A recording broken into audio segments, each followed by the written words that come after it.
Bom dia, boa tarde, boa noite, minha gente. Está começando mais um episódio de F1 a todo vapor, que você nos acompanha tanto em vídeo quanto também em formato podcast. Eu sou o Luiz Fernando e nós estamos no episódio 189 do nosso podcast F1 a todo vapor. E hoje nós vamos analisar tudo o que aconteceu no GP da Espanha de 2023 da Fórmula 1, a sétima etapa do campeonato. A corrida aconteceu ontem no circuito de Barcelona. Então vai lá, coloca uma água para ferver, passa aquele cafezinho e vamos falar de Fórmula 1. Deixa eu já adicionar aqui os convidados de sempre, que sempre me auxiliam aí nas análises, o Vinícius e o Egleison. Deixa eu ver se eles já estão aí na transmissão. Deixa eu convidá-los.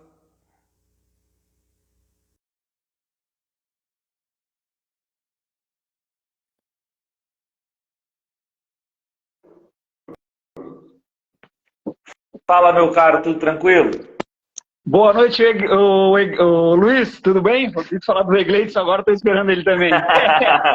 Boa noite, Tudo Luiz, bem. como é que estamos? Tudo tranquilo? Cara, tudo tranquilo e com você? Cara, tudo certo, depois de uma semana tensa, semana passada, né? Agora deu tudo certo. Você veio me provocar, eu sabia que teria isso. Eu sabia que teria essa camisa do Grêmio hoje aí para me provocar. Mas fomos jogaço. Não, foi boa. E tudo tranquilo, né? Deixa eu adicionar o Egleison aqui para a gente conversar também com ele aí. Para a gente começar a falar da corrida de ontem. Ó, F1 Angola também nos acompanhando aí, ó. Boa. Fala, Egleison, tudo tranquilo, meu amigo? Salve, seus sofredores de plantão. Eu tô sofrendo mais que eles, Esse aqui tá sofrendo mais. Verdade. E então, hoje aí nós vamos falar da corrida de ontem, do circuito de Barcelona. Tivemos um Grand Chelem, ou Grand Slam, como queiram tratar, do Max Verstappen, o terceiro dele da carreira. Então, tivemos um pódio duplo da Mercedes aí, após um pacote de atualização do carro. Nós vamos estar esmiuçando todos esses assuntos aí durante a nossa live. Deixa eu só fazer uma pergunta para você. Meu áudio tá tranquilo? Tá beleza aí? Tá bom. Tô de boa. Só tô arrumando um negócio aí. Tô ouvindo. Pode ir falando. Beleza. Então vou começar com você, Vinícius. Sobre a corrida de ontem. Curtiu a corrida de ontem? Gostou? Eu esperava um pouquinho mais, né? Foi bom por alguns sentidos, né? Na questão de novidade de algumas equipes, principalmente pelo que a Mercedes apresentou, né? Mas eu esperava um pouquinho mais de Barcelona, assim, né? E que nota que você dá, então, para a corrida de ontem? Cara, eu dou uns 6,5, assim. 6,5 tranquilo. Boa. Deixa eu aproveitar para dar um salve aí. Nós temos a audiência internacional do Neto aí, F1 Angola. O Cid também entrou aí, já deu um salve pra gente. Olha, antes de eu passar a palavra pro Egleison, até que eu esperava um pouquinho mais devido à mudança do circuito. Depois eu vou até perguntar, nós vamos entrar nesse assunto aí do novo traçado, somente no setor 3 ali, que ficou bem mais rápido, propiciou bem mais ultrapassagens. Eu vou ser um pouquinho mais otimista, eu vou dar uma nota 7. Tirando o Max Verstappen, que é um campeonato à parte, que é uma Fórmula 1 à parte, a corrida teve muitas ultrapassagens no meio do pelotão ali, foi interessante. E nós tivemos 3 pilotos escalando o pelotão. Foi o George Russell, o Charles Leclerc e o Sérgio Pérez. Então, assim, eu vou dar uma nota 7 para a corrida. É lógico que eu esperava um pouquinho mais, mas até que eu achei uma corrida legal. E você, Egleison? Vocês estão me ouvindo bem? Sim. Boa. Se tratando de GP da Espanha, eu vou dar 7,5 pro GP da Espanha, que acho que a última corrida assim, que a gente lembra que foi ótima na Espanha foi de 2016, vitória do Verstappen, porque as duas Mercedes saíram fora e ficou um pega interessante ali entre o pelotão intermediário, o Raikkonen próximo ali. Então, o 7,5. As mudanças no traçado foram interessantes, né? Deixou um pouco melhor a aproximação dos carros. E 7,5 tá de bom tamanho. E Vinícius, você gostou dessa mudança, já que a gente entrou nessa questão da mudança do traçado, o setor 3 ali, que era setor de baixa, com umas curvas bem de baixa velocidade mesmo, que agora cortou tudo ali a questão da chicane, ficou bem rápido e eu acho que até propiciou bastante ultrapassagens. Você gostou aí dessa mudança do traçado? Sim, sem dúvida, Luiz, sem dúvida. Ficou bem mais interessante, né? E a gente viu alguns pilotos forçando até além do limite, né? O caso do Alonso, né? Então ficou bem mais interessante, ficou bem mais rápido esse terceiro setor, né? Então eu gostei muito dessa novidade, sim. Espero que venha para ficar, né? Sim, sim. E essa corrida foi marcada também muito por conta de alguns pacotes de atualizações dos carros, principalmente a princípio da Mercedes, que pareceu que deu muito certo, o da Ferrari, com muitas atualizações que aparentemente não deu tão certo assim, e a Aston Martin com mudanças bem discretas.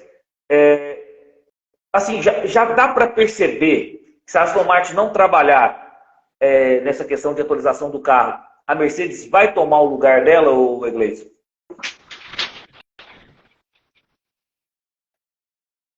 Acho que deu uma travadinha ali. Deixa eu ver se ele me ouviu, senão eu passo para você, Vinícius. Paré, foi o meu que travou? Isso. Mas você ouviu o que eu falei? Você falou que se a Aston Martin não trazer um pacote de atualizações, Isso. pode dizer que a Mercedes já está na frente. Eu acho que é cedo. Eu acho que é cedo para eu dizer, porque a Aston Martin está andando melhor do que a Mercedes em 6 provas. E se a gente puxar na memória em 2022, a Mercedes também andou muito bem em Barcelona. Muito bem. O Russell foi pódio e o Hamilton caiu para último, ficou chorando, querendo abandonar a corrida, vocês lembram? E a Mercedes deu incentivo para ele e chegou na 4ª posição. Então a Mercedes andou muito bem em Barcelona. Então eu acho que a gente tem que esperar no mínimo umas 3 corridas para dar uma posição concreta de fato aonde estão as forças. Porque Canadá já é uma prova de uma outra característica, depois, se eu não me engano, é a Áustria, são 2 pistas rápidas, assim, eu quero esperar no mínimo 3 provas. E a Mercedes, ela já tem um histórico de ir muito bem no GP da Espanha. Sim. Vou só mencionar aqui que vitória de 2017, Lewis Hamilton, 18, Lewis Hamilton, 19, Lewis Hamilton, 20, Lewis Hamilton, 21, Lewis Hamilton. Então, seria assim, 16 também, né, Luiz? Seria 16 também, não fosse certo Nico Rosberg. Com certeza. Seria ou o Hamilton ou o Nico Rosberg. Eu acho que a gente não pode fazer uma análise, assim, os fãs podem ficar empolgados por causa de uma prova, mas a gente que tenta fazer brinca de querer ser comentarista, não dá para determinar que a Aston Martin caiu e a Mercedes subiu. Será que não foi a Aston Martin que foi mal nessa corrida, talvez? Foi mal demais e dá essa impressão que a Mercedes está tão bem? Porque a Mercedes ela está na 2ª corrida com o pacote de atualizações do carro. Mônaco, ok, é uma pista que as atualizações não surtem muito efeito, mas a Mercedes já conseguiu coletar dados para poder aplicar em Barcelona. Eles têm informação. A Ferrari vem na primeira prova com as atualizações. A Aston Martin inicialmente não foi bem, muito desgaste de pneu. Então eu acho que é muito cedo ainda para tirar qualquer conclusão e dizer que a Mercedes é a 2ª força. Vamos esperar um pouquinho. O próprio Alonso vinha bem rápido naquela volta que ele errou, né? E que acabou no terceiro setor saindo ali na brita, e aquilo danificou bastante o assoalho dele. A gente viu ali o famoso silver tape, né? No carro do Alonso, e aquilo ali nitidamente prejudicou o desempenho do Alonso, né? Então eu acho que é mais ou menos isso que o Egleison falou, exatamente, porque a Aston Martin viu que era o teto com que tinha, né? Não precisa forçar muito. Mas nos próximos GPs, como o Egleison bem falou, tem agora Canadá, depois a Áustria. Eu acho que em Silverstone, aí sim, aí a partir de Silverstone, acho que começa uma nova etapa nesse ano da Fórmula 1. Das demais categorias, né? A RBR está numa categoria diferente, né? E vou aproveitar aqui para pegar no chat aqui, o Everton Simões deixou opinião aqui, que acha que a Mercedes melhorou bastante, mas ainda não passou a Aston, no sentido aí que vocês comentaram também. E já que a gente está falando de pacote de atualização, e a Ferrari, meus amigos? Vou começar com você dessa vez, Vinícius.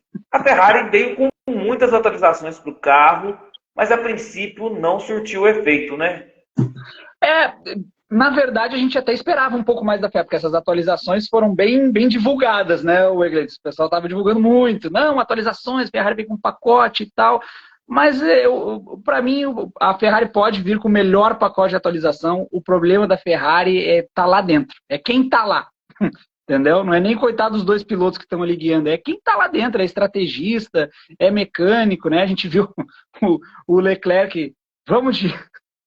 A equipe, vamos de duro? Não, macio.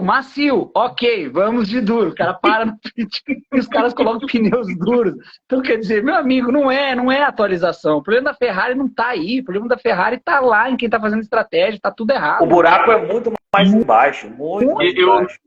Eu nunca esqueço uma live que eu e o Luiz a gente fez o ano passado, logo depois que eles mandaram o Binotto embora, eu e o Luiz estavam discutindo. O problema não é o Binotto. E aí o pessoal vai entender isso em 2023. Tá aí. Tá gravado, né, Iglesias? Pode puxar aí nos nossos episódios. Tá gravado aí. É o que eu digo, Luiz, o Iglesias, o pessoal que nos acompanha, essa fala do Iglesias é a mesma que eu uso com relação ao Michael Masi. O problema era o Michael Masi. O Masi saiu, a gente tá vendo aí as direções de prova, que são 2 diretores, né, se revezando durante o ano. Então a gente tá vendo. Então a Ferrari, o problema dela é crítico, é crítico. Tem que fazer uma reestruturação geral, não é só o chefe de equipe. O chefe de equipe é a ponta de um iceberg, né? Sim. E a Ferrari gerou muitos comentários aqui pra gente, vou até trazer o comentário, o Cid Oliver mesmo, a Ferrari está toda perdida, gente. O problema da Ferrari é comando, staff, que é o que o Iglesias falou. O El Ferreira, e saia dessa podridão, Leclerc. Inacreditável. O Caio Schmidt, a Ferrari está destruindo o Leclerc aos poucos. Engraçado que quando eu estava assistindo a corrida, a minha esposa entrou ali no quarto e aí viu os comentários, viu a resultado e falou: nossa, você não falava para mim que o Leclerc era bom piloto? Que o Leclerc era um piloto muito bom? Falava, mas ele é. O problema da Ferrari não é só o Leclerc, não. O Leclerc pode ter uma parcelinha de culpa em algumas corridas, mas o buraco é muito mais embaixo. É a questão da staff, do comando, da estrategista, da confiabilidade do carro. Porque ela me questionou, falou, pô, você fala que o Leclerc é um bom piloto. O Leclerc é um piloto excepcional, mas olha aí o que ele está fazendo. Falei, mas não é simplesmente o Charles Leclerc, né? Não, e isso pode acabar, exatamente, né? Como o Cid falou, isso pode acabar com a carreira de um piloto, né? Porque tu acaba com a confiança total do piloto. Quem está na pista, quem está sentindo como a pista está, é o piloto, né? Então, se o piloto diz, vamos de macios, vamos de médio, vamos de duro, cara, a voz que tem que ser ouvida é do piloto. Ele está sentindo a pista, né? Ele está vendo a situação que está. Então, a partir do momento que tu tens na tua cabeça uma estratégia que te rouba isso. Vinícius, Rubinho ganhou o Hockenheim em 2000 dessa forma. Exatamente. O feeling dele... Indo contra a Ferrari. Não para. Indo contra... Sim. Sim. Dessa forma que ele venceu. Ele foi contra a ordem de equipe. Olha, eu tô sentindo isso aqui com o carro, dá para ir. Vocês têm a telemetria, vocês têm a previsão do tempo aí. Mas o feeling meu é o que importa aqui. Eu quero continuar e pronto. E deu no que deu, né? Falta o Leclerc peitar mais a Ferrari, enfrentar mais a Ferrari. Só que o Leclerc também não tem esse tamanho ainda todo para tomar uma atitude dessas. Talvez nessa cartada que o Leclerc dele pode se dar muito bem, né? Ele pode também se dar muito mal, né? Então foi o que aconteceu com o Russell, né? Lembra do Russell quando teve na Mercedes, quando ele era da Williams ainda, né? Não quis parar e ele ficou com o pneu slick e acabou que passou reto, né? Vamos lá, então, nós tivemos uma pole do Max Verstappen com um tempo de 1:12.272. Resumir rapidinho aqui a corrida, uma largada boa do Verstappen, tracionando bem, mantendo a primeira posição. Norris tocando no Hamilton ali, sendo obrigado a parar, trocar a asa dianteira. Boas ultrapassagens no meio do pelotão. Pérez, Leclerc e Russell fazendo uma corrida escalando o pelotão e uma vitória, pode-se dizer, mais uma vitória fácil do Max Verstappen. Vou passar os 10 primeiros aqui para a gente começar a falar propriamente de alguns destaques individuais. Vitória do Verstappen, segundo lugar, Lewis Hamilton, terceiro lugar, George Russell, aí um pódio duplo da Mercedes, quarto lugar, Sérgio Pérez, quinto lugar, Carlos Sainz, sexto lugar, Lance Stroll, sétimo lugar, Fernando Alonso, oitavo lugar, Esteban Ocon, nono lugar, Guan Yu Zhou, décimo lugar, Pierre Gasly. E eu vou começar falando do vencedor da corrida, obviamente. falar um pouquinho aí do Max Verstappen, barba, cabelo e bigode. Grand Chelem ou Grand Slam, como queiram, o terceiro da carreira. E aí, o Egleison? Mais uma corridaça do Verstappen, né? Mais uma corridaça do Verstappen, aquilo que eu até falei na última live. Mesmo o cara vencendo, mesmo o cara tendo o melhor carro, dá para perceber quando o cara faz uma grande corrida. Verstappen, mais uma vez, não cometeu nenhum erro, fez a melhor volta. E assim, o detalhe da melhor volta é o seguinte: todo mundo tinha feito a melhor volta com pneus novos. O Pérez conseguiu fazer a melhor volta ali com pneu novo. O Hamilton tinha feito a melhor volta com pneu novo. Aí no rádio, o Verstappen perguntou para o engenheiro: qual é o tempo da melhor volta? Aí o engenheiro falou para ele: olha, você já está com 3 avisos, você pode tomar uma punição de limite. Qual é o tempo da melhor volta? E o engenheiro falou: 1:17,2. Aí ele falou assim: qual é o meu melhor tempo? 1:17,8. Aí o Verstappen foi lá e fez 1:16,3, se eu não me engano. 1:16,3. Ele pulverizou o tempo com o carro já com pneus já gastos, né? E o engenheiro até falou que a volta era do Pérez e com asa móvel aberta. Falou assim: esquece isso. Ou seja, para ele é importante essa questão. Então, assim, mesmo o Verstappen, melhor carro, todas as situações, ainda assim consegue fazer grandes corridas e já podemos cantar, é campeão. Não vejo. É só questão de tempo agora para o Verstappen garantir o tricampeonato matemático. Até depois que eu vou ouvir o Vinícius também, eu falei na última live, e o Vinícius concordou comigo, que o Verstappen tinha tinha algo parecido com o Senna. E essa corrida, para mim, ficou nítido. A gana de vencer. Ele estava com...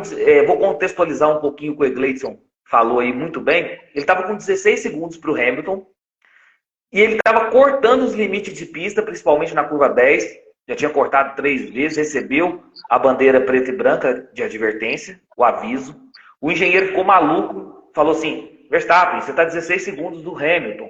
Você não precisa estar correndo no limite. Então, você vê a gana do cara de vencer. Ele estava até cortando o limite de pista e pouco importa o que estava atrás dele, o que estava na frente dele. E aí, logo em seguida, tem esse rádio aí da melhor volta. Então, o cara não se contenta. O cara está 16 segundos do Hamilton, tomando uma bandeira de advertência por estar guiando no limite. E quando ele pergunta da volta mais rápida, na próxima volta ele vai lá e abaixa cerca de 1 segundo, como o Egleison falou, da volta do Pérez. Então, assim, cara, essa gana, essa vontade de vencer, do lado bom da palavra, de humilhar todo mundo, eu vejo muito Senna nisso. Então, eu acho que...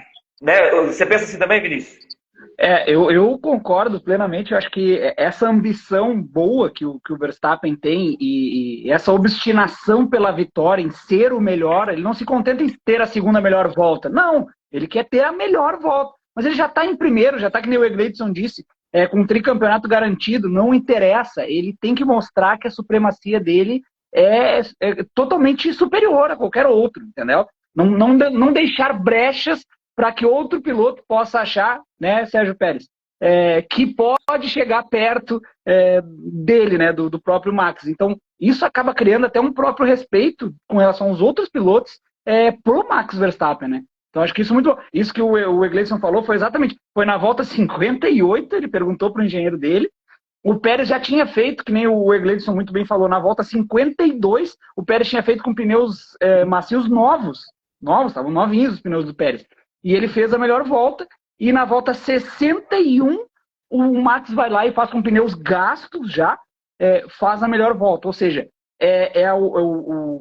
a combinação da melhor máquina com o piloto em seu melhor estado, né? Então a gente vê que essa simbiose ela acontece plena entre Max e Red Bull, né? Que a gente já não vê, por exemplo, com Pérez e Red Bull, né? Não, você mencionou a questão de Pérez aí. Foi até interessante durante a semana ouvir uma declaração do próprio Helmut Marko, ou seja, do próprio dono da equipe, assim dizendo que o Pérez precisa acordar do sonho de ser campeão mundial. Então, a partir do momento que o chefe fala isso, pô, Pérez, se contenta em ser o segundo piloto aí, você não tem números, você não tem habilidade técnica suficiente para acompanhar o Max Verstappen em condições normais. Então, e o próprio chefe já disse isso. Então, assim, acho que agora, até eu acho que o Helmut Marko dessa declaração justamente no sentido de colocar o Pérez aí como... Não vai brigar com o Max Verstappen, não. Fica na sua aí, vamos fazer pela equipe e pronto, acabou, entendeu? Eu acho que agora... Vai, Wesley. Eu até vi um texto do Fábio Seixas, viu? Vocês fazendo comparações entre o Verstappen e o Senna. O Fábio Seixas fez um texto, que é um dos poucos jornalistas, de fato, assim, automobilístico, que eu, de fato, gosto. Fez um texto bastante interessante falando do Max Verstappen, que ele é um obstinado, um obcecado, pouco simpático, nem um pouco de simpatia. Ele até faz um paralelo, assim, mais ou menos do que vocês falaram dessa questão de ser meio Senna e de ter uma personalidade meio Schumacher. Tipo assim, para ele não interessa o que está acontecendo, o que as pessoas pensam dele. Ele quer ir lá e correr e massacrar todo mundo, é isso, não interessa. Né? Para ele não precisa ser simpático, não precisa ser legal, não precisa ser engajado. Ele até uma expressão que eu usei, é até uma pilotagem, muitas vezes até chata e robótica. É o que o Fábio Seixas usou. Aí no final ele fala... Aí no final ele fala, criticar o Max Verstappen hoje é fácil, mas conseguir decifrar o Verstappen e entender o porquê ele é bom é difícil. Aí eu faço uma pergunta para vocês, que o Egleitson levantou esse assunto aí muito, muito bom, muito interessante, é o seguinte, quem tinha, né, ou quem teve mais carisma? Michael Schumacher ou Verstappen agora? Eu até particularmente acho que o Verstappen tem um carisma um pouquinho mais do que o Schumacher tinha na época, né? Mas é uma briga difícil, né? Quem que vocês acham? Cara, eu também acho o Verstappen. Acho que o mundo mudou também, né? Hoje está com uma questão muito midiática. Nós temos celular, todo mundo filmando. Ele vai sair de um jantar, todo mundo filma. Ele tá com a namorada dele no cinema, todo mundo filma. E na época do Schumacher não era bem assim, né? Era pouco os paparazzi, assim dizendo. E o Schumacher também, por ser alemão, é uma criação, uma cultura completamente diferente da nossa aqui. Mas o Schumacher gostava de um goró, né? O que tem de foto dele dançando, quando toma um goró, é uma maravilha. Aí sim. E tinha muita imagem também do Schumacher como o Dick Vigarista, né? Aquele cara que bateu no Damon Hill, aquela coisa. Então foi se criando essa antipatia. Mas, Vinícius, eu com o Egleitson a gente já debateu muito isso. Tem essa personalidade do Schumacher, realmente. Mas eu acho que isso foi muito criado pela mídia brasileira pós-Senna. A partir do momento que, em 94, o campeonato seria uma briga direta pelo título entre Ayrton Senna e Michael Schumacher, e aconteceu aquela fatalidade com o Senna, acabou que o Galvão, e nós não tínhamos uma mídia alternativa, nós não tínhamos o F1 a todo vapor para comentar, a gente não tinha o Somos F1 para comentar, a gente ficava restrito ao que a Globo, os comentaristas da Globo nos passavam, até porque a Globo, na época, era a única emissora que transmitia sem chuvisco a nossa televisão. Não sei se vocês eram assim. Então, a gente era obrigado a assistir Globo porque as outras emissoras vinham chuviscando toda a TV. Então, eu acho que a mídia, e principalmente a Globo com o Galvão, criaram muito essa figura do Schumacher. Obviamente que o Schumacher teve os momentos dele, como o Hamilton teve, como o Senna teve, como o Prost teve, como o Verstappen teve muitas vezes. Só que a fama ficou muito por conta do Schumacher, não é isso, Egleitson? Cara, eu comecei a ter essa percepção que tá chegando muito seguidor de Portugal na página. Muito português na página. Acho que deve ter uns 50 seguidores de Portugal. E eles são muito de interagir, de conversar, de trocar ideia. E eu já conversei com alguns deles sobre essa percepção de alguns grandes campeões.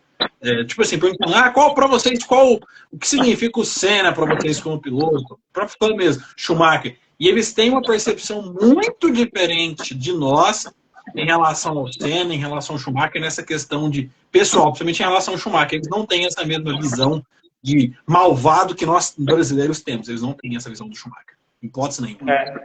A visão que eles têm do Senna é bem parecida do que o brasileiro tem, de um grande campeão, de um cara empenhado, sim. Eu já troquei ideia com vários, eles têm essa mesma percepção. Um pouquinho menos, assim, em questão de fanatismo, mas sobre o Schumacher, sobre o Alonso, é um pouco menos. Eles tratam tudo com um pouco mais de naturalidade, menos essa, era o malvado. É menos.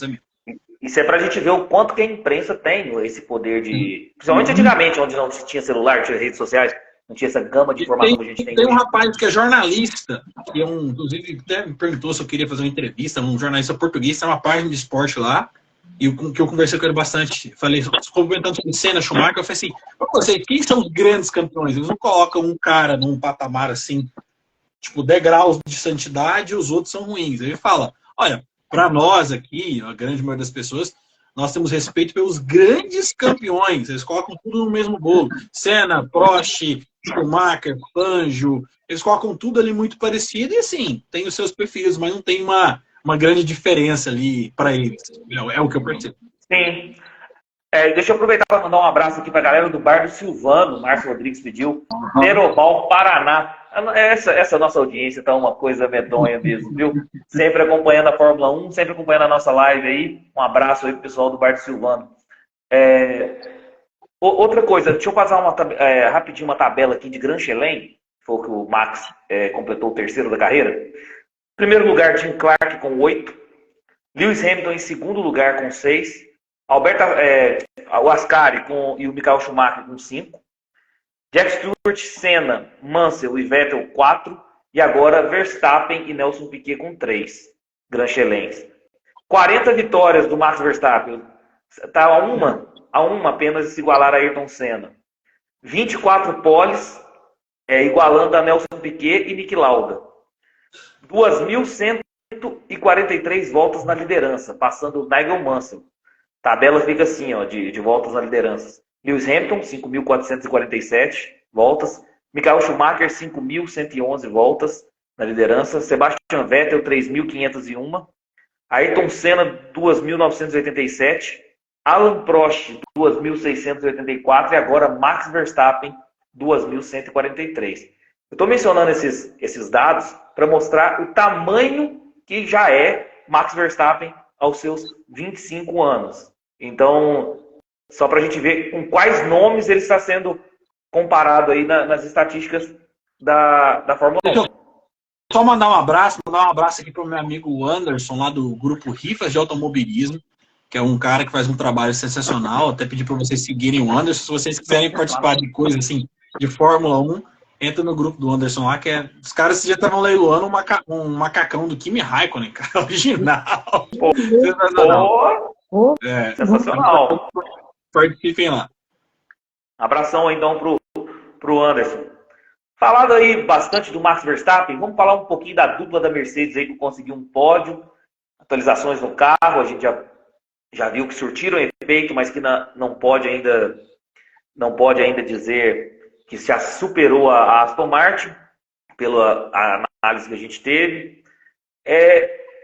Eu acredito que todos nós que gostamos da corrida do Hamilton com o Russell. Eu quero perguntar para os senhores, para começar, vou começar com você, Vinícius. E aquele toque do Hamilton no Russell no Qualify, cara, no sábado? Que necessidade tinha aquilo? O que você viu naquele toque? O que você interpretou daquilo? Eu não tenho muita noção do que seria aquilo, viu? Então, o Luiz, o Egleides, o pessoal que nos acompanha, eu, no primeiro momento, quando eu vi aquilo, eu disse, olha, é um troco que o Hamilton está tentando dar no Russell para aquela fechada, né? Que o Russell deu na curva, exatamente na curva anterior, né? E aí depois, com o rádio, o Russell disse que não viu o próprio Hamilton, né? Acho que não tinha necessidade nenhuma daquilo. Acho também que o Hamilton pensou que o Russell iria abrir espaço para ele, sendo que o Russell também estava em volta rápida, né? Então, mas o Hamilton não estava. Então. É aí que está, contextualizando a situação. O Hamilton já tinha feito a volta rápida, a gente sabe que com os pneus macios ali que eles estavam, não dá para se fazer 2 voltas rápidas assim de forma satisfatória. Então o Hamilton já estava na volta de cadenciar e levar o carro para o box. Então, o que você viu daquilo, Egleides? Eu sinceramente eu não sei o que passou na cabeça do Hamilton. Sério. Cara, nitidamente foi um erro de comunicação, aparentemente. A Mercedes disse que teve um erro ali de comunicação no rádio. Mas a gente está falando do heptacampeão, que muitas vezes quer marcar território, essa conversa de o Russell parece que já fez uma renovação automática do contrato para 2025. Então, assim, pode ter sido uma confusão? Sim. Mas o Hamilton também pode ter falado, né? Pera aí, me atrapalhou, deixa eu fazer um negocinho com esse garoto aqui pra mostrar quem que manda. É isso, eu acho que foi nesse sentido aí. Eu particularmente não sei o que aconteceu. Vou até pegar aqui, ó, o Rivas de automobilismo aí, ó. Para mim, acho que aquele incidente não foi por maldade. Sinceramente, acho que foi um erro de ambos. Também posso, acho nesse sentido. O Márcio Rodrigues aí, do Bar do Silvano, perguntou sobre a questão da Mercedes, da atualização. A gente já respondeu sobre a atualização da Mercedes no início da live. Aí, se você puder depois voltar lá nessa parte, quando vai estar disponibilizada e gravada tanto no Instagram, no YouTube também, em formato podcast aí nos principais agregadores, você vai ver lá no início que a gente falou sobre isso aí, da atualização da Mercedes, se é só por ser Barcelona ou se vai surtir efeitos aí para as próximas corridas. Só para finalizar, Luiz, foi nada demais. Mesmo que o Hamilton tenha dado um troquinho, é coisa de companheiro de equipe, não é o fim do mundo. É porque a galera hoje em dia não está acostumado mais com treta na Fórmula 1. Então, assim, é um negócio bobo, pontual, nada exagerado que os caras vão parar de se falar. O Egleidson, imagina se eles vissem aquele lance de Senna e Mansell no mesmo GP da Espanha de 91. Roda com roda, faísca para todo que é lado, um olhando pro outro aqui. Rapaz do céu, era muita emoção, né? O pessoal de hoje não ia aguentar não, o samba ia infartar.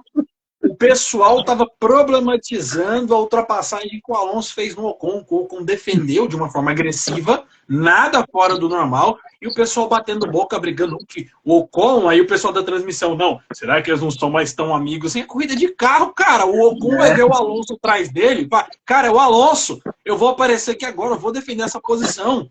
Defendeu de uma forma dura, sim, mas nada fora do regulamento, segue o jogo, vamos embora, corrida de carro. Mais uma vez, a minha crítica aos carros atuais da Fórmula 1, o tamanho deles, né? Você está falando aí de 91 do Mansell com o Senna, você vê que os dois estão disputando roda a roda, lado a lado, e aquela pista enorme para eles, né? Hoje em dia, você vê o Alonso com ali, parecia que faltava pista para os dois, entendeu? Devido ao tamanho dos carros, meu Deus do céu. O Hamilton corridaça, né, Vinícius? Impecável, né? Sim, sem dúvida. Acho que o próprio Hamilton precisava de um incentivo desse, né? Depois de 2022 e 2023 agora que começou conturbado para o Hamilton, ele precisava de um resultado desses, né?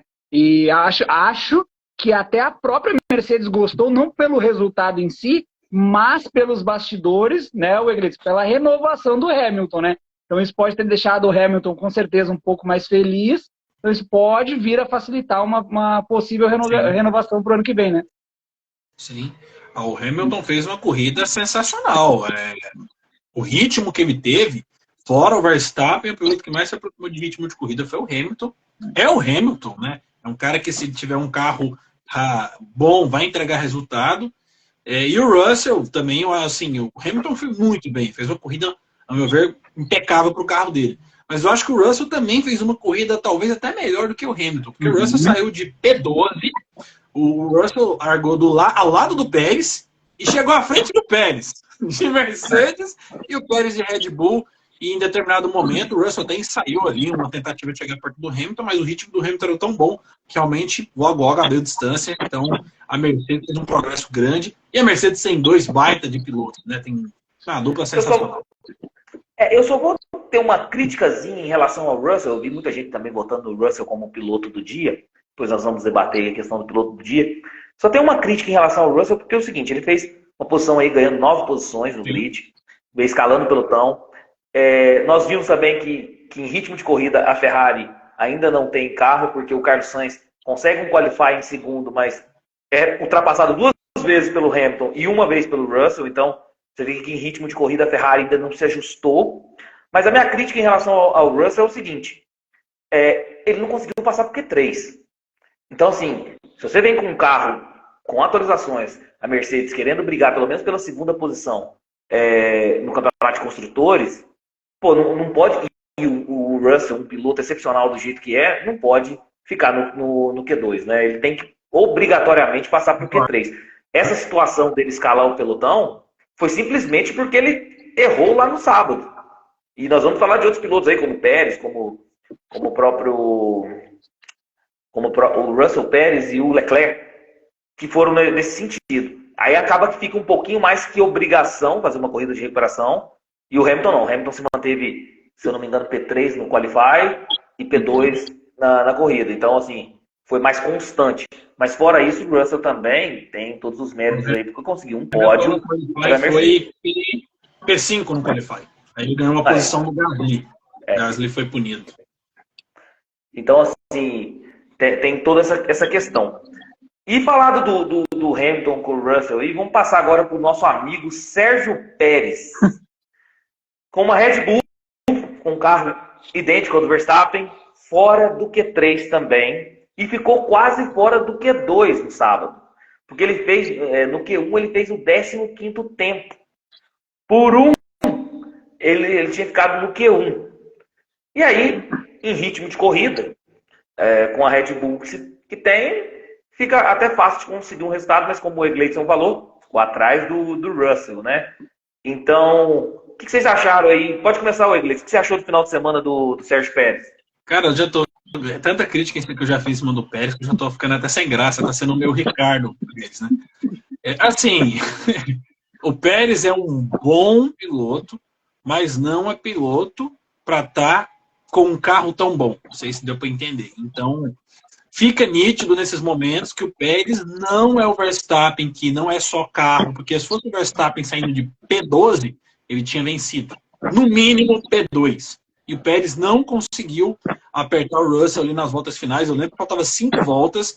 O engenheiro veio no rádio, não sei se ele falou assim, ó, acelera tudo, dá tudo. E foi, baixou, depois a distância voltou. Então, assim, se alguém tinha alguma dúvida naquelas primeiras provas se o Pérez iria disputar campeonato, esquece, igual você falou mais cedo, Luiz, porque errou em Mônaco, errou agora na classificação, fez uma corrida por o carro que ele tem, na minha opinião, bem razoável, nada de surpreendente, e tá devendo. O Pérez está devendo sim com esse carro. Pode estar em segundo no campeonato, mas mesmo assim está devendo muito. Deixa eu aproveitar rapidinho aqui para agradecer o Márcio Rodrigues aí, falando ótima live, parabéns a todos, muito obrigado, isso aí incentiva a gente está sempre fazendo o nosso conteúdo aqui. Lê uns comentários que tem muito, Luiz. Tem muito. O Rifa de Automobilismo, Pérez sentiu a pressão do Max, nós estamos aí comentando sobre o Pérez. Sobre o Norris, nós vamos falar mais para frente, pode ficar tranquilo aí. Nós vamos seguir na pauta, nós vamos falar um pouquinho do Norris, sim. Mas nesse momento, o Márcio complementou, nesse momento ele quer, a Red Bull não quer um piloto que lute, sim, tá querendo um Bottas, né? Eu acho que isso... Na verdade, Luiz, eu não quis cortar o Egleison enquanto ele estava falando ali do rádio, foi exatamente isso que o engenheiro falou pro Pérez nas últimas voltas, né? Aí a diferença, né? O engenheiro do Pérez falou nas últimas voltas, push out, né? Push out, dá tudo, né? E o engenheiro do Verstappen falou para ele o quê? Segura, né? Então tu vê a diferença.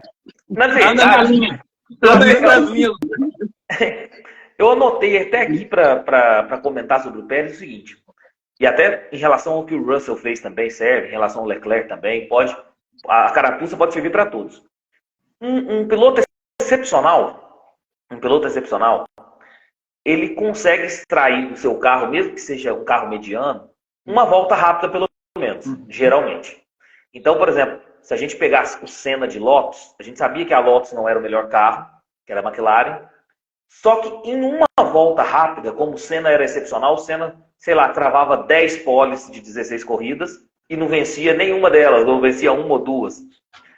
Porque em uma volta, o Senna era excepcional, conseguia fazer a pole, mas o carro não tinha ritmo de corrida para suportar várias voltas e ele não vencia corridas. O Pérez, por isso que eu estou dizendo que eu acho que esse lugar dele não é merecido. É o quarto lugar, né? Se eu não me engano aí. Quarto lugar, né? O Pérez ficou em quarto, não é isso? Em quarto. O Pérez quase fica fora no Q1, fica com o 15º tempo, fica fora no Q2, sai e não vai para o Q3, quer dizer, não vai para o Q3. E a corrida, esse ritmo de corrida que ele ficou em quarto, para mim é mais que obrigação. Exato. Ele só ficou em quarto porque o carro andou por ele. Exato. Nós não tivemos o carro um talento automático. o carro automático. Ele não tem um talento absurdo dele. É isso. Perfeito. Entendeu? É isso. Então, eu acho, com relação ao Pérez, assim, eu como o Egleidson sempre fui muito crítico do Pérez, né? Então, eu acho que assim, hoje a gente vê, e cada vez mais fica nítido que, lógico, a importância financeira da Fórmula 1 hoje a gente for tentar fazer uma porcentagem, acho que é 60, 40, 60 financeiro, 40 técnica, né, e habilidade do piloto, talvez um pouco mais, um pouco menos, mas fica cada vez mais nítido que o Pérez está lá pela questão financeira, porque ele traz todo o dinheiro de um país, né, traz o dinheiro da Claro, né, da operadora mexicana, né, traz o dinheiro do pai dele, que é bilionário, mas assim, como tu falaste, Luiz, o carro da Red Bull largando em 12º, ele automaticamente chegaria em quarto, no mínimo. Sem piloto nenhum. O carro na verdade, em obrigação seria segundo, né? É isso. A diferença, então, assim, a obrigação dele seria segundo. Quando a gente fala assim, olha, se fosse o Max saindo do 12º lugar, ele com certeza chegaria no mínimo em P2, a gente não está comparando o Max com o Pérez. A gente está comparando o carro que o piloto tem nas mãos. Era obrigação do Pérez chegar no pódio. Esse quarto lugar é vergonhoso. Não. Vergonhoso. É o que a gente falou, o carro automático fez. Porque o que acontece? Se ele fosse um piloto excepcional, ele não teria esse desempenho tão ruim no Qualify, estando a bordo no Red Bull. Exato. E o que ele conseguiu na corrida é simplesmente ritmo de corrida, o carro foi automático para ele e chegou em quarto. Na verdade, um pouco até vergonhoso, porque ele deveria chegar em segundo. Isso. Com o carro que tem, ele deveria chegar em segundo. Mas o pior que eu acho disso tudo, Luiz, porque assim, o Pérez deveria estar lá. Num cenário normal, o Pérez chegaria em terceiro no mínimo, né? Num cenário normal.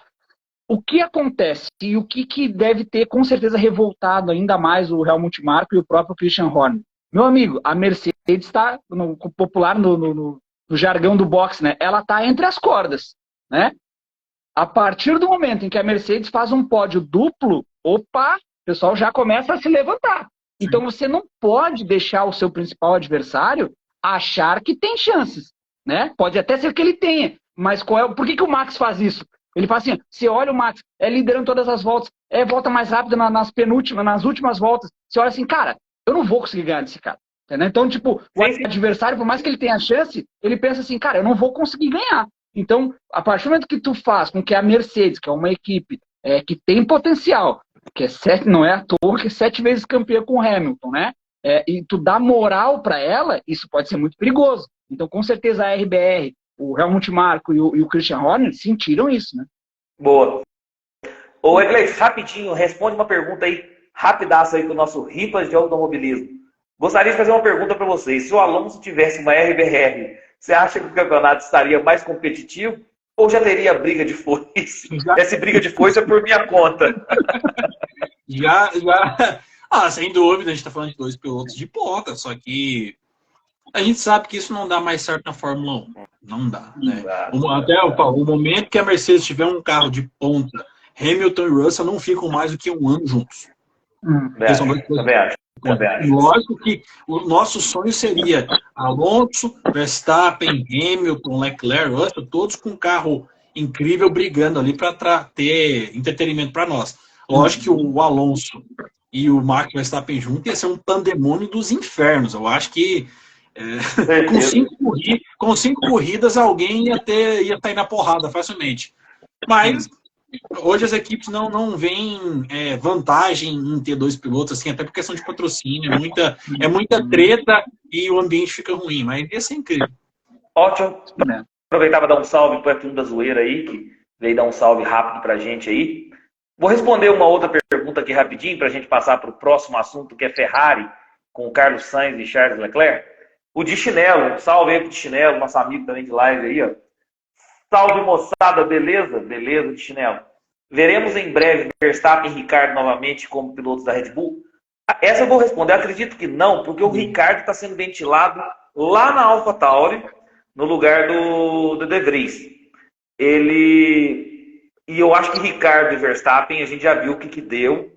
Eu acho que o Helmut Marko e o Christian Horner não correriam esse risco de deixar os dois novamente juntos. Mas deixa eu fazer uma pergunta para vocês. O Ricardo atual, o pessoal tá achando que o Ricardo é mesmo de 2017 e 2018. Em 2018, o Ricardo já tomou uma surra do Verstappen.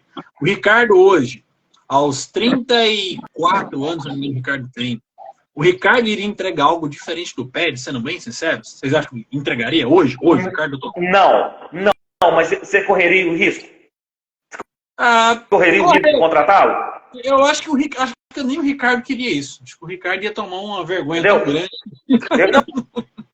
Eu acho justamente o que você falou, mas eu não correria o risco. Eu, como gestor da equipe, cara, o time que tá ganhando não se mexe, tá me entendendo? Vou colocar o Ricardo pra quê lá?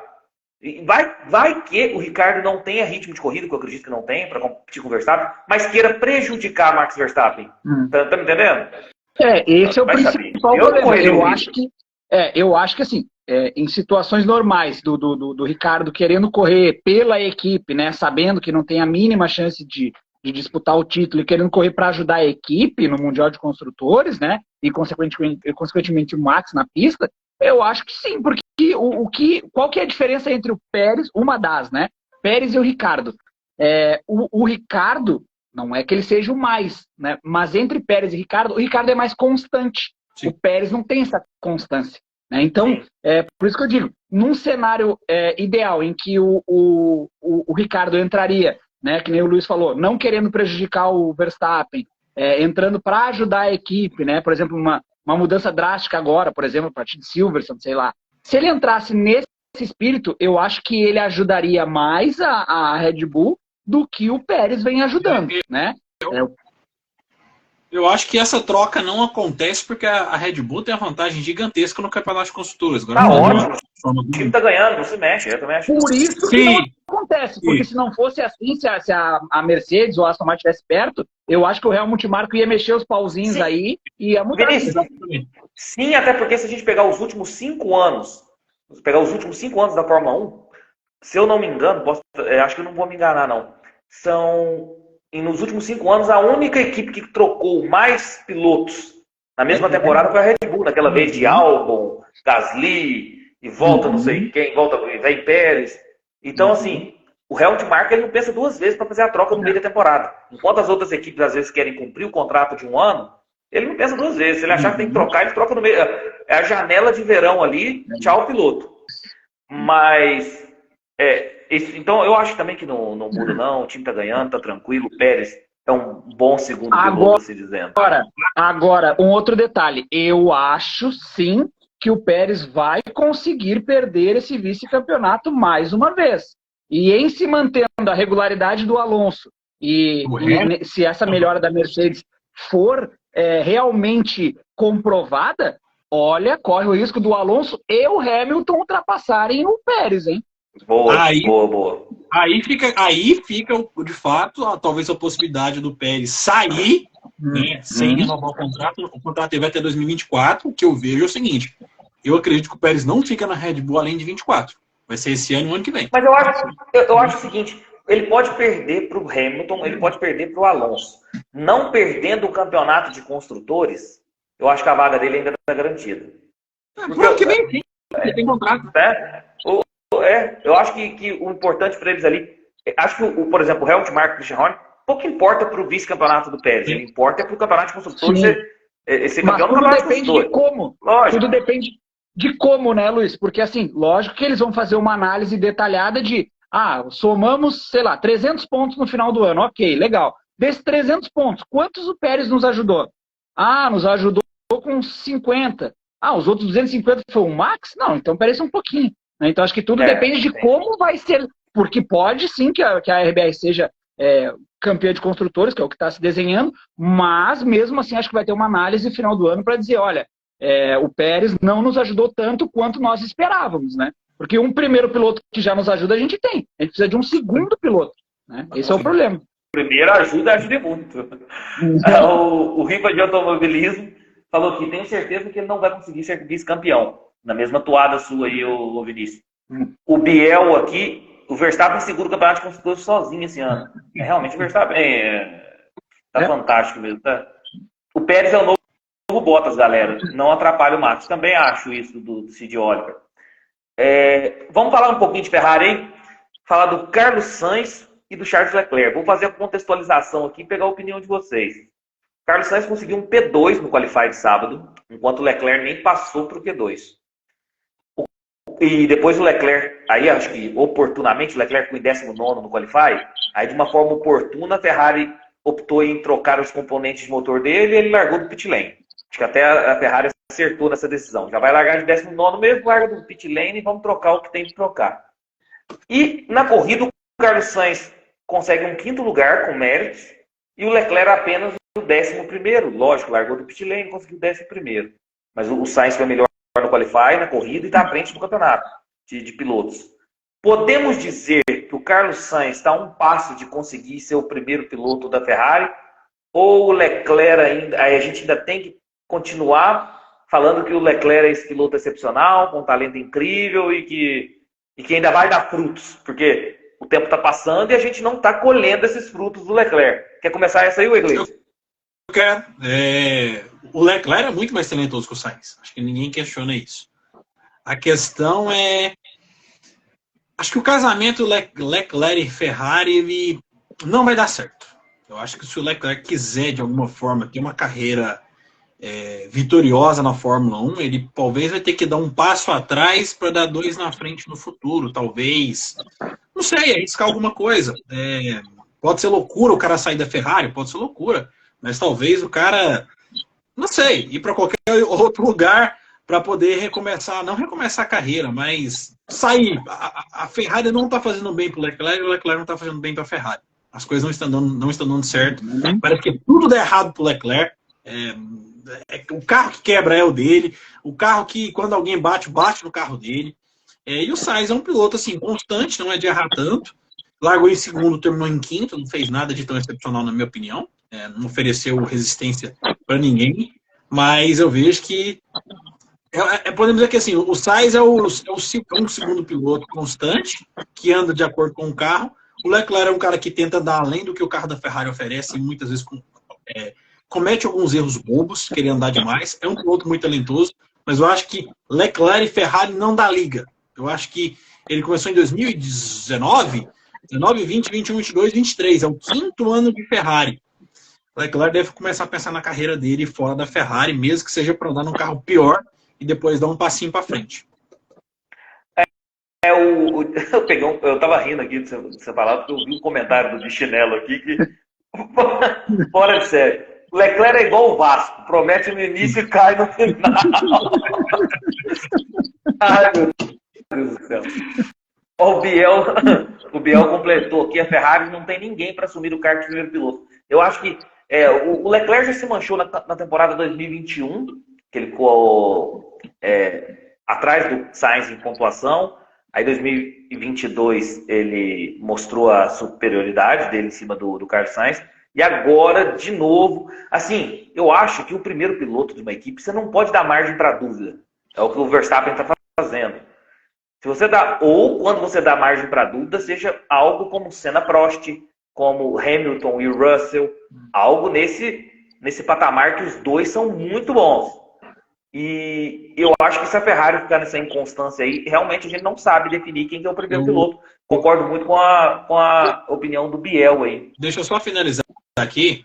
Eu acho que a Ferrari cometeu um erro muito grande em 2020 ao não renovar com o Vettel. Porque eles acharam que o Leclerc estava pronto. Tecnicamente e mentalmente para ser o líder da Ferrari. Tecnicamente eu acredito que sim, mas mentalmente o Leclerc ainda não estava pronto. Então, mesmo o Vettel, eu acho que o Vettel continuasse na Ferrari pelo menos em 2021, ele agregaria muita coisa ainda para a equipe como piloto experiente, como multicampeão, mesmo que os resultados já não fossem tão interessantes.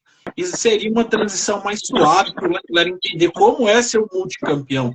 Porque a Ferrari falou, beleza, o Vettel foi razoável em 2019, em 2020 foi uma porcaria, porque não renovaram mesmo com ele no início da temporada, e o meu primeiro piloto é o Leclerc. Chegou 2021, 2022, as coisas não são assim. Acho que a Ferrari deveria ter segurado o Vettel, nem que seja mais um ano.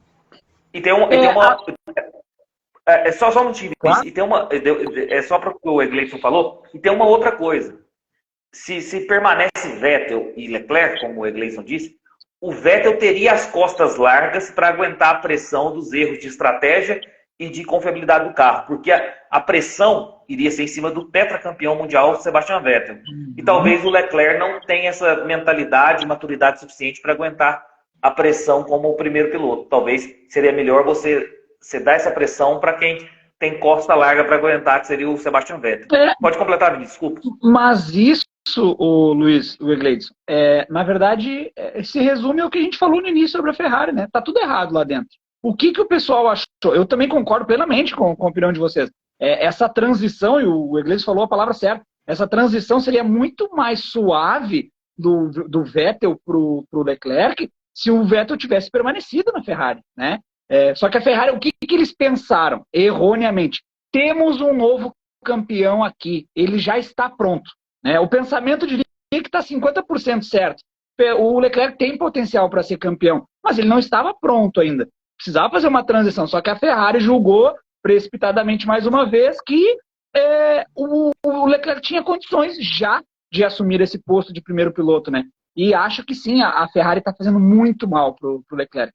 O problema de dar um passo atrás, que o Gleidson falou, eu fico receoso com isso, porque por mais que eu ache que ele tem que sair da Ferrari, porque daqui a pouco, assim, ó, o Ricardo, as pessoas têm, voltando rapidinho ao Ricardo, as pessoas têm uma visão muito negativa dele, muito por conta do que ele fez na McLaren recentemente. Mas a McLaren estava péssima, né? Para tristeza do Gleidson aí, a McLaren estava péssima. Então não tinha muito que o Ricardo pudesse fazer. E era o mesmo Ricardo que deu o pódio para a Renault, né? Então, assim, o Ricardo não é esse piloto excepcional, mas também não é essa porcaria toda que falam, que nem o Egleison muito bem diz sempre, né? Então, o fato em o Leclerc saindo para uma equipe, qual equipe ele teria espaço hoje, né? Sei lá, a Alpine talvez esteja fechada, a Aston Martin praticamente fechada, a gente está vendo negociações, de repente, na vaga do Stroll, que é meio que improvável, mas se o papai Stroll pensar nos negócios, né, talvez abra uma vaga. Então ele vai para onde? Para uma Haas, para uma Alfa Romeo, e aí ficaria muito, muito atrás no grid, né? Em contrapartida, colocando uma outra opinião, o Russell ia bem guiando uma Williams, né?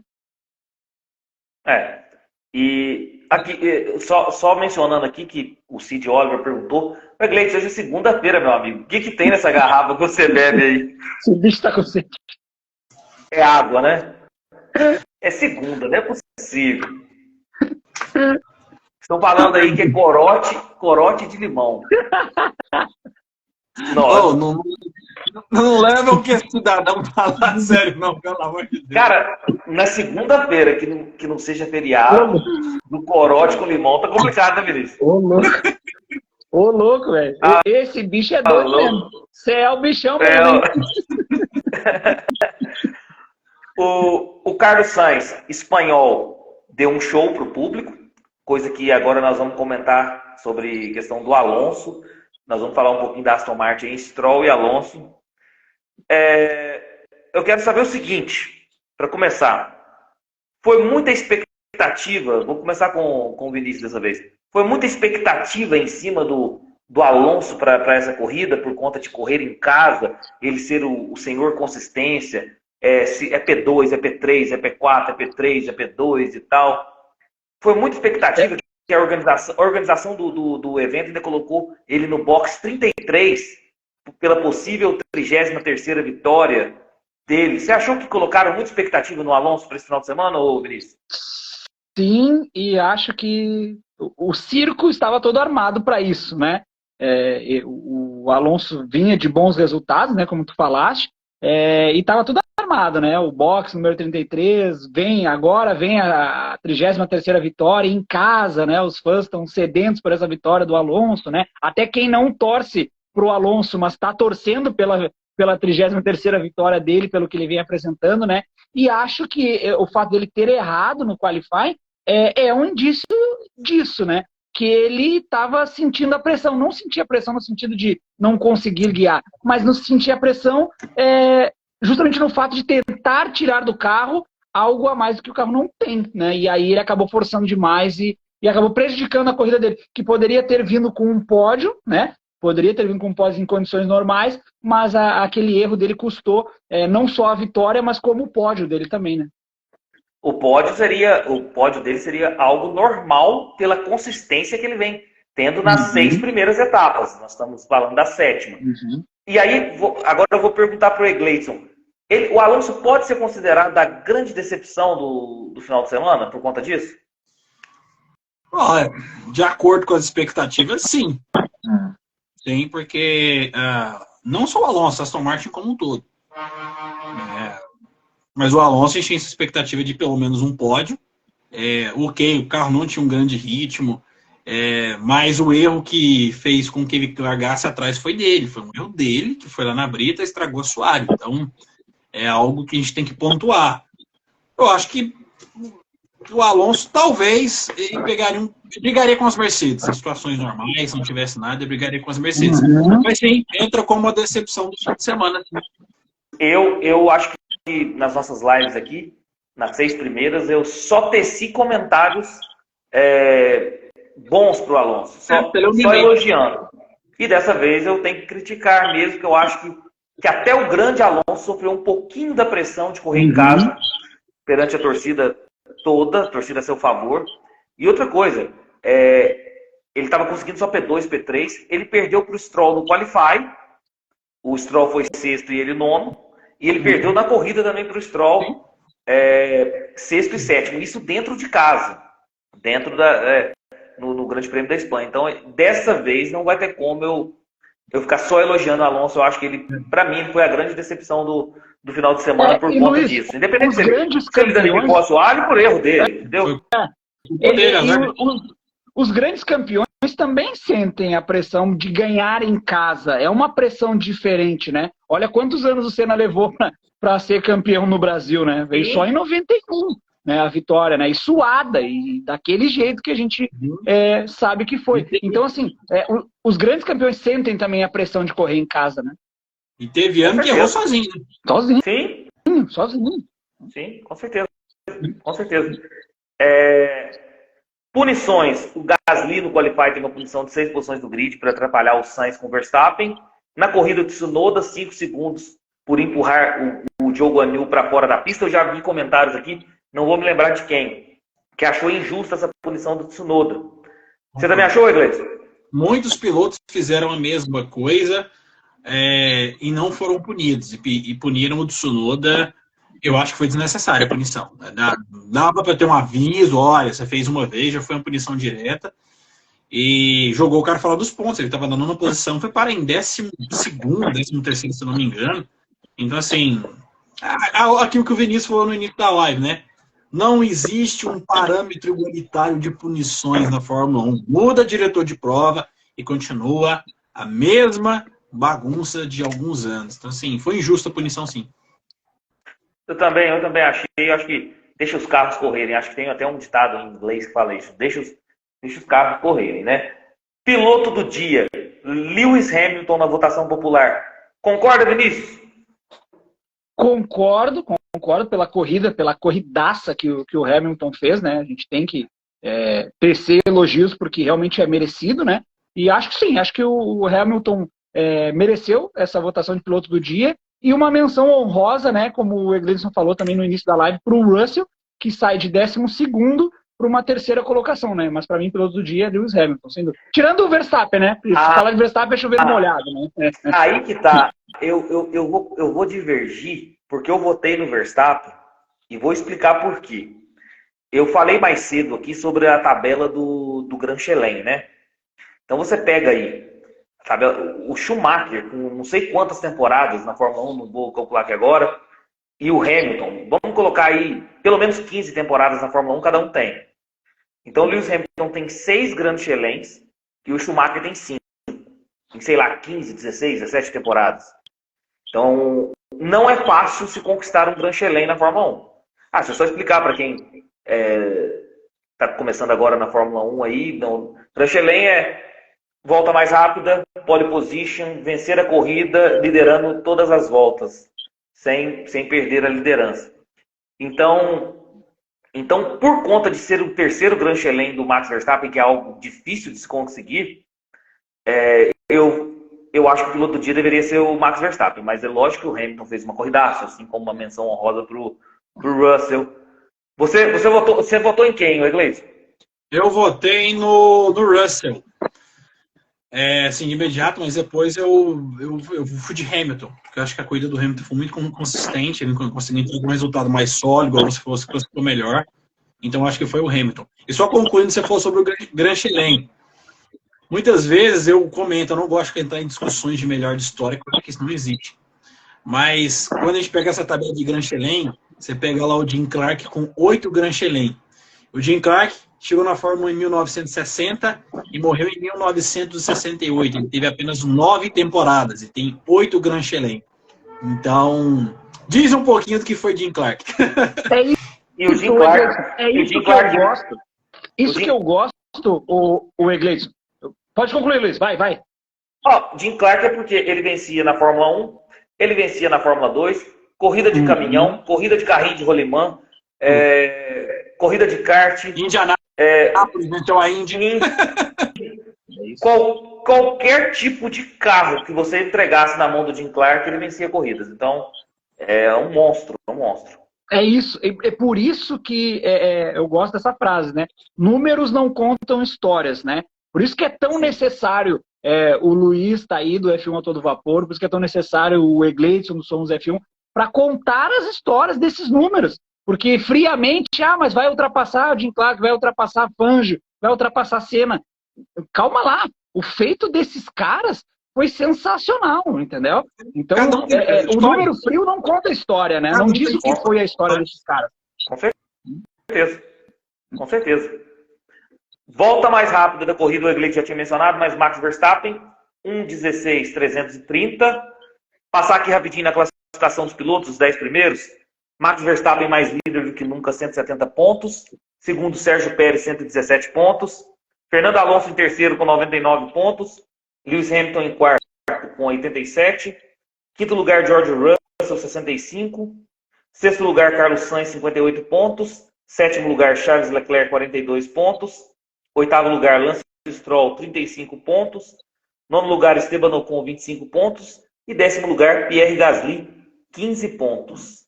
Classificação do Campeonato de Construtores.